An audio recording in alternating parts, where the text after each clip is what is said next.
Good morning students, welcome back to your video lecture sessions. कैसे हैं आप लोग? हम लोग बात कर रहे हैं chapter number 2 standard 6 subject science. हम लोगों ने सेकंड चैप्टर स्टार्ट कर दिया था फूड। हमने पिछले वीडियो में जब लेक्चर को स्टार्ट किया हमारे फर्स्ट सेकंड चैप्टर को, तब हमने ये बात की थी कि हमें खाना कहाँ से मिलता है, प्लांट्स में से कौन कौन से पार्ट्स होते हैं, कहाँ से खाना मिलता है, एनिमल्स में कौन कौन से हिस्से हम यूज़ करते हैं, राइट। ये सब चीज़ें हमने उस चैप्टर के उस वीडियो में डिस्कस की थी। अब हम आगे बढ़ते हैं चैप्टर में हमारे अगले टॉपिक की ओर, जो कि है हाउ फूड कम्स टू अस।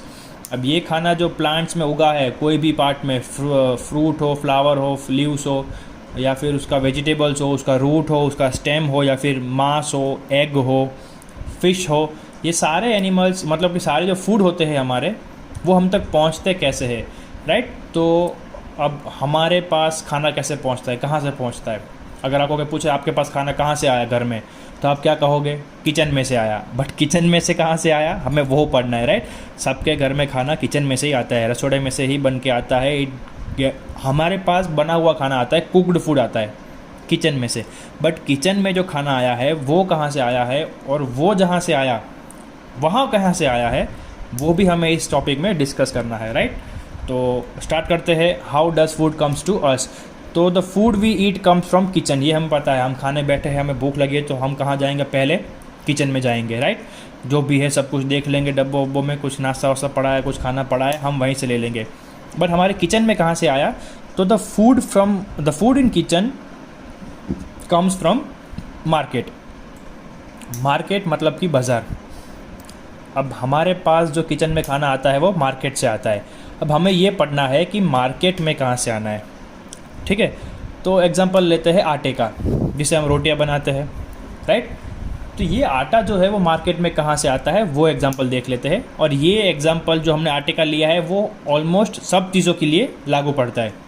आपकी बेटर अंडरस्टैंडिंग के लिए मैंने एक ही चीज़ ली है, बाकी जो हमारा सारा खाना है वो इसी प्रोसेस से हमारे तक पहुँचता है। तो मान लो कि हमने आटा लिया है, आटा को इंग्लिश में बोलते हैं फ्लोर, राइट। FLOUR फ्लोर, मतलब कि खाने का आटा। FLOOR होता तो वो फ्लोर कौन सा होता? ज़मीन का फर्श होता, राइट। तो ये याद रखना, ऐसे वर्ड्स को क्या बोलते हैं? होमोफोन्स बोलते हैं। आप लोग इंग्लिश में पढ़ चुके हैं कि एक ही सुनाई देने वाले दो अलग अलग शब्द का मतलब जो अलग अलग निकलता है, ऐसे वर्ड्स को इंग्लिश में क्या बोलते हैं? होमोफोन्स बोलते हैं। तो FLOUR फ्लोर जो है उसका मतलब आटा होता है, राइट, जो हम खाते हैं। तो वो कहाँ से आता है मार्केट में, वो देख लेते हैं। Farmers grow wheat and after ripening sells it to traders. अब जब हम खेडूत लोग क्या करते हैं, हम अपने अपने खेत में मान लो कि वीट ग्रो किया है, गेहूँ। अब वो उग गया, वो पक गया। राइपनिंग मतलब कि उसका ठीक से उग जाना या फिर पक जाना। अब वो पक गया है, फिर वो क्या करेंगे? उस गेहूँ को निकाल के किसको बेचेंगे? ट्रेडर्स को बेचेंगे। मतलब कि जो फार्मर्स से गेहूँ खरीदते हैं उन्हें क्या बोलेंगे? ट्रेडर्स बोलेंगे। And some sell it to flour mills. अब कुछ खेडूत जो होते हैं, कुछ फार्मर्स, वो इन ट्रेडर्स को बेचेंगे, डायरेक्ट गेहूँ बेच देंगे, जो कि फिर हमें बेचने आते हैं, राइट, उसे क्या बोलेंगे? ट्रेडर्स। और कुछ लोग जो होते हैं, कुछ फार्मर्स, वो डायरेक्टली फ्लोर मिल्स में बेच देते हैं। अब ये फ्लोर मिल्स क्या होती है? तो फ्लोर आपको पता है क्या होता है?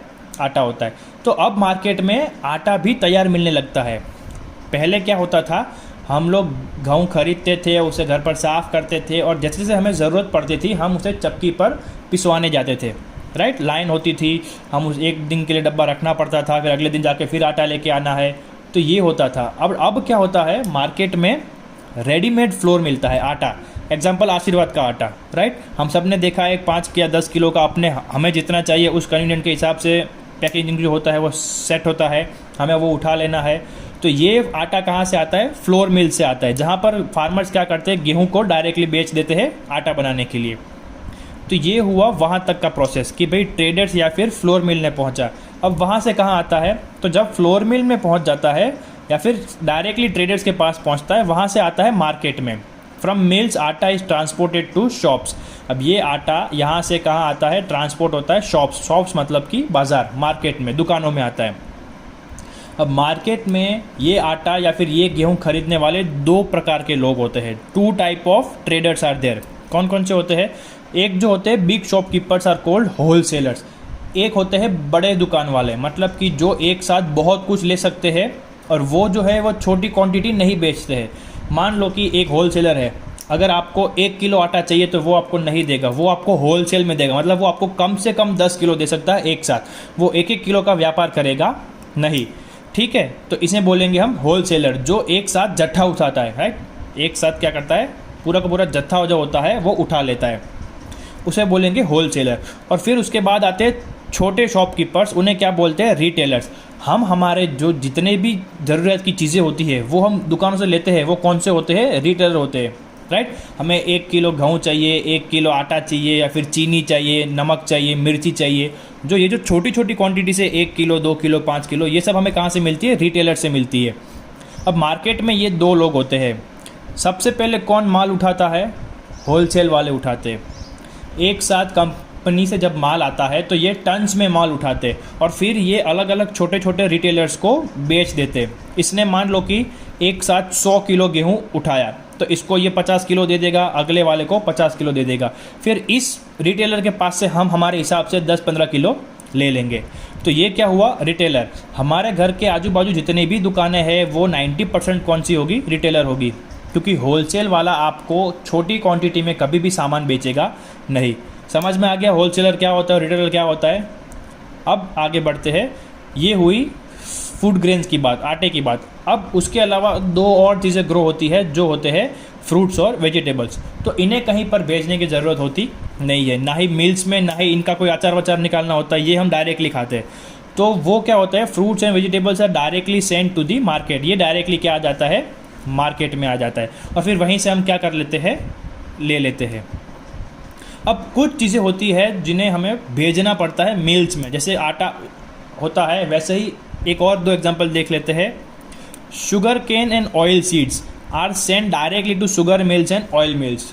अब शुगर केन में से हमें मिलती है शुगर, चीनी मिलती है, और जब हम शुगर केन में से उसका जूस निकाल लेते हैं, उसके बाद जो उसका कचरा बचता है, जिसे हम बेगेसिस बोलते हैं, ये आप आगे के स्टैंडर्ड्स में पढ़ेंगे, उसमें से बनता है गुड़, जैगरी, गोड़ जो आपने खाइए, राइट। तो वो भी बनता है शुगर केन के कचरे में से, वो जो मशीन में से हम जूस निकालते हैं, उसके बाद जो शुगर केन पूरी क्रश की हुई पड़ी रहती है, जिसमें अब कोई जूस बाकी नहीं है, उसे क्या बोलेंगे, बेगेसिस बोलेंगे, और वो जाता है कंपनीज में, वहाँ से उसमें से बनता है जैगरी, वो हम बाद में पढ़ेंगे। अभी हम बात कर रहे हैं शुगर केन की, जो डायरेक्टली बिना जूस निकाले खेत में से डायरेक्टली शुगर केन कहाँ डाल देते हैं हम लोग, मिल्स में डाल देते हैं। क्यों, क्योंकि उसमें से बनती है चीनी, शुगर बनती है। और ऑयल सीड्स मतलब कि वो बीज जिसमें से तेल निकालना होता है, वो भी डायरेक्टली क्या होता है, हम लोग मिल्स में बेच देते हैं तेल निकालने के लिए। एग्जाम्पल मैं देता हूँ आपको, सिंग तेल। तो सिंग तेल जो होता है वो हमें किस में से मिलता है, ग्राउंड नट में से मिलता है। ग्राउंड नट मतलब सिंग होती है, राइट, मांडवी, कुछ एरिया में, जैसे कि सौराष्ट्र में सिंग को क्या बोलते हैं, मांडवी बोलते हैं, यहाँ पर क्या बोलते हैं, सिंग बोलते हैं, ग्राउंड नट बोलते हैं। तो ये जो ग्राउंड नट है ये डायरेक्टली कंपनी में जाता है, उसे पीला जाता है, राइट, उसे क्रश किया जाता है, उसका तेल निकाला जाता है, और फिर वो तेल हमारे खाने के लिए क्या आता है, बाज़ार में आता है। तो जहाँ से ऑयल मिलता है उसे हम क्या बोलेंगे, ऑयल मिल्स बोलेंगे, और जहाँ से हमें शुगर मिलता है उसे हम क्या बोलेंगे, शुगर मिल्स बोलेंगे। ऑयल का दूसरा एग्जांपल है सरसों तेल, मस्टर्ड ऑयल। तो मस्टर्ड की भी सीड्स जो होती है वो भी हमें क्या करना होता है, मिल्स में भेजनी होती है, उसमें से क्या होता है, हमें तेल निकाल के कंपनी वाले मार्केट में बेचते हैं। ये हो गई प्लांट्स की बात, कि जो हमें खेत में से मिलता है वो खाना हम तक कैसे पहुंचता है। अब हम बात करते हैं नॉन वेज की बात, कि भाई जो मीट, मांस, फिश, मछली, अंडे, एग, ये हम तक कैसे पहुंचते हैं, तो वो भी देख लेते हैं। Eggs from poultry are directly sold in the market. अब पोल्ट्री हमने लास्ट वीडियो में पढ़ा था कि जहाँ पर एनिमल्स को उगाया जाता है, बढ़ाया जाता है, रखा जाता है, ऐसी जगह को क्या बोलेंगे, हम पोल्ट्री बोलेंगे। अब वहाँ से अंडे जो बनते हैं उन्हें डायरेक्टली मार्केट में बेच देते हैं, राइट। तो ये हो गया हमारा अंडों का हिसाब, कि भाई अंडे हम तक कैसे पहुँचे, तो वो मार्केट में से पहुँचे। मार्केट में कहाँ से आए, तो मार्केट में आए पोल्ट्री में से, जहाँ पर बर्ड्स को रखा जाता है। अब बात करते हैं मीट की, मतलब कि मांस की। तो मांस भी मार्केट से हमारे घर पर आता है। मार्केट में कहाँ आता है, तो डायरेक्टली जो एनिमल्स ओनर्स होते हैं, जिनके पास एनिमल्स है, बकरे या फिर ये हैंड्स, ठीक है, मर्गा, वो सब जो है उनके जो ओनर्स होते हैं वो उन्हें मार्केट में बेच देते हैं डायरेक्टली, और फिर वहाँ से उन्हें काट के मांस निकाल के हमारे घर तक भेजा जाता है। तो meet also comes from the market. Market में कहाँ से पहुँचता है, मैंने आपको बता दिया कि भाई जिसके पास बहुत सारे एनिमल्स है वो उसे क्या करता है, मार्केट में बेच देता है। और दूसरा वो आता है पोल्ट्री से भी, सिर्फ पोल्ट्री से अंडे नहीं आते हैं, एनिमल्स को भी वहाँ से भेजा जाता है। अब बात करते हैं मछलियों की। तो फिशरमैन जो है वो क्या करते हैं, मछुआरे, वो सीज़ में जाएंगे, दरिए में, right. It would go to the seas, उनकी बोट्स होगी, वो उन्हें लेकर जाएंगे, मछलियाँ पकड़ के आएंगे। अब वो कैसे होता है, हम तक कैसे पहुँचती है, वो देख लेते हैं। Fisherman catches fishes from the sea using trawlers and sell them in the wholesale market. अब देखो, फिशरमैन जो है वो एक साथ जब जाएंगे तो एक साथ बहुत सारी मछलियाँ पकड़ कर आएंगे। वो क्या यूज़ करेंगे, ट्रॉलर्स यूज़ करेंगे। ट्रॉलर्स मतलब कि एक बोट होती है जिसके नीचे और आजू बाजू में फिशिंग नेट जो होती है, मछली पकड़ने की जाली, वो लगी हुई होती है। और जैसे जैसे वो पानी में घूमेगी, वो नेट जो है उसके अंदर मछलियाँ फंसती जाएगी, और जब वो वापस आएगी, जितना भी टाइम उसे लगता है, मतलब कि एक मछुआरे को 2-5 घंटे लगाने हैं या फिर 2-3 दिन घूमना है समंदर में, जितना भी दिन वो घूमेगी, उस मछली के जो जाली है, वो जो फिशिंग नेट है बोट के आजू बाजू, उसमें मछलियाँ जो है वो फंसती जाएगी। और लास्ट में क्या होगा, जब वो शोर पर आएगी, किनारे पर आएगी, तो वो सारी मछलियाँ कौन निकाल लेगा, फिशरमैन निकाल लेगा। ऐसी बोट्स को क्या बोलेंगे, ट्रॉलर्स बोलेंगे, ठीक है।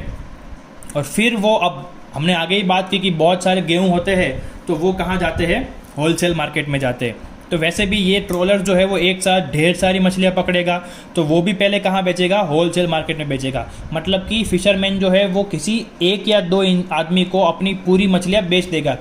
फॉर एग्जांपल, मान लो कि एक फिशरमैन ने एक बार में कुछ 1000 से 1500 मछलियाँ पकड़ के आया, तो हमें तो खाने के लिए मैक्सिमम 2 चाहिए, तो 1500 में से 2 हमें क्यों बेचेगा। तो वो क्या करेगा, उस 1500 को या फिर उस 1000 को इक्वली अमाउंट में 2 होलसेल वाले को बेच देगा, और फिर वो होलसेल वाले अपने रिटेलर्स को थोड़ा थोड़ा बेच देंगे, 100-150 करके वो अपने रिटेलर्स को बेच देंगे। और फिर वो रिटेलर के पास जो 100 या 150 आई है, उसमें से हम जो चाहिए 1-2 वो ले सकते हैं, राइट। तो जैसे आटा या फिर कोई भी खाना हम तक पहुंचता था होलसेल से लेके रिटेलर तक, वैसे ही मछली जो है वो भी कैसे आती है पहले। और ये लागू कब पड़ता है बेटा, जब कोई मछुआरा ज़्यादा अमाउंट में मछली पकड़ के आया हो। अगर किसी का दिन अच्छा नहीं रहा हो, राइट, किसी को मछली हाथ में नहीं आई हो और उसके हाथ में मुश्किल से 10 या 15 मछली आई हो, तो वो डायरेक्टली रिटेलर बन के हमको ही बेच देगा, तो वो होलसेलर को बेचने जाएगा नहीं। अगर उसके पास ज़्यादा मछली है तो ही वो होलसेल के ऑप्शन के लिए जाएगा, वरना वो रिटेल अपने आप क्या कर देगा, मार्केट में लोगों को बेच देगा। तो ये हुई खाने की बात कि हम तक पहुंचता कैसे है। अब हम बात करेंगे कि हमारे खाने की हैबिट्स कैसी होनी चाहिए, हमें किस तरह से खाना खाना चाहिए, राइट, वो देख लेते हैं। तो स्टूडेंट्स, हमारा नेक्स्ट टॉपिक है फूड हैबिट्स। और फूड हैबिट्स जो है वो हमारे लिए इम्पॉर्टेंट है, और उस हैबिट्स को हमें कैसे सुधारना है, उसके लिए 3 क्वालिटीज़ हमें याद रखनी है कि फूड हैबिट्स हम अच्छा कैसे कर सकते हैं। हमारा पहला क्वालिटी है the type of food we eat, कौन से प्रकार का खाना हम खा रहे हैं, वो डिटरमिन करेगा हमारी फूड हैबिट्स को, जो है पहली क्वालिटी। दूसरी क्वालिटी है द नंबर ऑफ मील्स, मतलब कि हम कितनी बार खाते हैं दिन में, वो भी एक हमारी फूड हैबिट्स को डिटरमिन करेगा कि अच्छी हैबिट है या बुरी हैबिट है। और तीसरा है time at which we eat, हम कौन से समय पर खा रहे हैं, ठीक है। तो ये 3 प्रेशियस क्वालिटीज़ है जो हमें याद रखनी है। पहला है कौन से प्रकार का खाना खा रहे हैं, दूसरा है कितनी बार खा रहे हैं, और तीसरा क्या है, कब खा रहे हैं। तो good food habit means to eat as much as one need at fixed time. अब एक इंसान को एक टाइम पे उतना ही खाना चाहिए जितना उसे उस टाइम में ज़रूरत है। अगर आपको 3 चपातीज़ की ज़रूरत है, 3 रोटीज़ की ज़रूरत है, तो आप 3 ही खाइए, राइट, उस टाइम पे। फिर आप छोड़ दीजिए। आपको वापस से जब भूख लगेगी थोड़े टाइम बाद रात को, मान लो कि आपने दोपहर को 3 रोटी खाई, तो वो आपके लिए अगर दोपहर में इनाफ है तो फिर उसे आप उधर ही छोड़ दीजिए। पुश मत कीजिए अपने बॉडी को 4 या 5 खाने के लिए, ठीक है, वो आपकी बॉडी को बिगाड़ देगा। आप वेट कीजिए, 3 रोटी आपके लिए बहुत है दोपहर से रात तक, फिर आप रात को वापस से खाइए। तो ये क्या होती है, फूड हैबिट्स होती है। अब हम बात करते हैं कि अगर हम ज़्यादा खाते, हमने इन 3 क्वालिटीज़ को ध्यान में नहीं रखा और हमने ज़्यादा खा लिया, तो क्या होगा, तो over eating leads to obesity. अब जब हम ज़्यादा खाएंगे तो ओबेसिटी हमें हो जाएगी। ओबेसिटी एक बीमारी है, क्या होता है मैं आपको बता देता हूँ।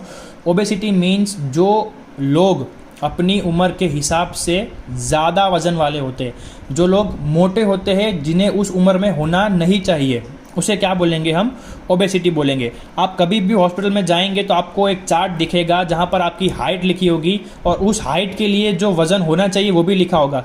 मान लो कि अगर आपकी हाइट 5 फुट 5 इंच है और वहाँ पर लिखा है कि आपकी वज़न इस हाइट के हिसाब से 75 किलो होना चाहिए, तो अगर आपका वज़न 75 से ऊपर है, ठीक है, 80, 85, 90 है, उसका मतलब क्या है कि आपको कौन सी डिजीज़ है, ओबेसिटी है, आप अपने हाइट के हिसाब से आपका वज़न मेंटेन कर रहे नहीं हो। अब मोटे लोग सब ओबेसिटी वाले नहीं होते हैं, ये मैं आपको बता दूं। आपको ये स्टेटमेंट सुन कैसे लगा हो कि सारे मोटे लोग जो है वो ओवर ईटिंग करते हैं, सब लोगों को ओबेसिटी होती है, नहीं। ओबेसिटी किसे होती है, दे आर अनहेल्दीली फैट। अब कुछ मोटे लोग जो होते हैं वो फिट होते हैं, तंदुरुस्त होते हैं, राइट, और कुछ लोग जो मोटे होते हैं उन्हें बीमारियाँ होती है। तो ये जो बीमार वाले मोटे हैं उन्हें क्या बोलेंगे हम, ओबेस पर्सन बोलेंगे, क्योंकि उनके कौन सी डिजीज़ है, they are suffering from obesity, right. हर एक मोटा आदमी क्या है, ओबेसिटी का शिकार नहीं होता है। अब उसके बाद best food are fruit, vegetables and milks. हमारी बॉडी को अच्छा तंदुरुस्त रखने के लिए जो हमें फूड खाना चाहिए वो कौन से है, ज़्यादा से ज़्यादा हमें फ्रूट्स खाने चाहिए, ग्रीन वेजिटेबल्स खाने चाहिए और मिल्क प्रोडक्ट्स खाने चाहिए, ठीक है। रॉ मिल्क, आप जितना मिल्क पियोगे आपके लिए उतना अच्छा होगा। बच्चे जो आजकल बहुत नखरे करते हैं, दे डोंट टेक मिल्क, ठीक है, लेकिन ये बुरी चीज़ है। जो आपको मिल्क में से प्रोटीन्स मिलता है वो आपको बाकी के खानों में से नहीं मिल पाएगा, राइट। अब हम खाना बनाते क्यों हैं वो देख लेते हैं कि भाई ये जो खाना हम लाते हैं फील्ड में से, मतलब कि फार्म में से या फिर मार्केट में से, उसे हमें पकाना क्यों पड़ता है। तो उसके 2 रीजन्स है। पहला है टू मेक इट डाइजेस्टेबल। अब कच्चा खाना जो है वो हमें पचेगा नहीं। आप फ्लावर लेके आए, बैंगन लेके आए, तो वो आपको डायरेक्टली अगर आप खाने लगोगे तो वो आपको अपनी बॉडी में पचेगा नहीं। तो पहला कारण जो है वो खाना बनाने का वो है टू मेक इट डाइजेस्टेबल, और दूसरा है टू इम्प्रूव इट टेस्ट। अब करेला डायरेक्ट खाओगे तो आपको कड़वा लगेगा, राइट। अगर उसको सब्जी बना कर खाओगे तो उसकी कड़वाश जो है वो थोड़ी कम हो जाएगी। तो दूसरा क्या है उसका रीज़न, उसका टेस्ट इम्प्रूव करने के लिए। और एक और रीज़न है उसको खाना बनाने का कि जब हम खाना बनाते हैं तो उसे हम गर्म करते हैं, और जब हम गर्म करेंगे तो उसके अंदर की जो माइक्रो ऑर्गेन्स की खराबी है वो भी क्या हो जाएगी, निकल जाएगी, राइट। ये थी हमारी फूड हैबिट्स ह्यूमन बींग्स की। अब हम बात करते हैं एनिमल्स की फूड हैबिट्स की। तो एनिमल्स आपको पता है, कुछ एनिमल्स जो होते हैं प्लांट्स खाते हैं, कुछ एनिमल्स जो होते हैं वो इंसेक्ट्स या दूसरे एनिमल्स को खाते हैं, और कुछ एनिमल्स जो होते हैं वो दोनों खाते हैं। तो देख लेते हैं 3 कैटेगरी से। ये सब हमने बहुत प्रीवियस स्टैंडर्ड्स में पढ़ रखा है, इसलिए हम शॉर्ट में ख़त्म करेंगे। हार्बीवोरस किसे बोलेंगे, जो प्लांट्स खाते हैं, काउ, बफेलो, डियर, गोट, एलिफेंट, ये सारे एनिमल्स किस में आएंगे, हार्बीवोरस में आएंगे, जो कि पेड़ पौधे खाते हैं। दूसरा है कार्निवोरस, मतलब कि जो फ्लैश खाते हैं, मांस खाते हैं, टाइगर, वुल्फ, लेपर्ड, लायन, ये सब किस में आएंगे, कार्निवोरस में आएंगे। ओमनीवोरस में कौन आएंगे, जो कि बोथ खाते हैं, मतलब प्लांट्स भी खाते हैं और एनिमल्स भी खाते हैं। ऐसे कौन से हैं, तो क्रो को अगर आप खाना दोगे तो वो भी खा लेगा, अगर कुछ मरा हुआ पड़ा है तो वो उसका मांस भी खा लेगा। दूसरा एग्जांपल है बियर, भालू जो है वो आपको पता है जब जंगल में रहता है तो एनिमल का शिकार भी करता है, या फिर वो हरी पत्तियों पर भी जिंदा रह लेता है। अब इसके अलावा एक और चीज़ है, some animals can exist in more than 1 category. अब कुछ एनिमल्स जो होते हैं वो एक या एक से ज़्यादा कैटेगरी में हो सकते हैं। एग्जाम्पल के लिए डॉग, कुत्ता। अब कुत्ता जो है वो नेचुरली कौन सी कैटेगरी में आता है, कार्निवोरस। वो दूसरे एनिमल्स को मार के खाता है, जैसे कि बिल्ली, ठीक है, कुत्ते बिल्ली को मार के खाते हैं। बट जब हम कुत्ता पालते हैं तो वो वही खाता है जो हम उसे डालते हैं। दूध डालेंगे, बिस्किट डालेंगे तो वो वही खाएगा। तो वो क्या हो गया, वो दोनों कैटेगरी में एक साथ है, राइट। उसी कुत्ते को आप बिस्किट दोगे तो भी खा जाएगा, अगर उसी कुत्ते को आप मांस दोगे तो वो भी खा जाएगा। तो कुछ एनिमल्स होते हैं जो एक साथ 2 कैटेगरीज में भी हो सकते हैं। यहाँ पर आज का सेशन ख़त्म करते हैं। अगले वीडियो में इंपॉर्टेंट टॉपिक है हमारा फूड न्यूट्रिएंट्स, जो कि आपको बहुत अच्छे से पढ़ना है, तो वो अगले टॉपिक में लेंगे, अगले वीडियो में लेंगे। यहाँ पर आज का ख़त्म करते हैं। आपको होमवर्क नीचे लिखा है, हाउ डज फूड रीचेस अस। आपको जो खाना हम तक पहुँचता है वो जो हमने आगे के पेज में देखा वो पूरा का पूरा लिखना है, राइट। ग्रीन वेजिटेबल्स की बात हो रही है। फिर है how does meat, fish and reaches us. फिर उसके बाद हमने नीचे एक और टॉपिक देखा था उसी पेज पर कि भी मांस, अंडे और मछली हम तक कैसे पहुंचती है, तो आपको वो भी पूरा का पूरा लिखना है। थर्ड है which are 3 good qualities of good food habits. 3 food habits की 3 क्वालिटीज़ आपको पता है कौन सी है, वो लिखनी है। ओबेसिटी क्या होता है, तो यहाँ पर 2 लाइन लिखी है ओबेसिटी की, वो आपको लिखनी है। आपको समझ में आ गया होगा ओबेसिटी क्या होती है। और लास्ट में है describe food habits of animals. तो एनिमल्स की फूड हैबिट्स आपको डिस्क्राइब करनी है, ये मतलब कि आपको ये भी पूरा का पूरा लिखना है। मिलते हैं अगले वीडियो में, तब तक keep studying, be safe, be home, good bye.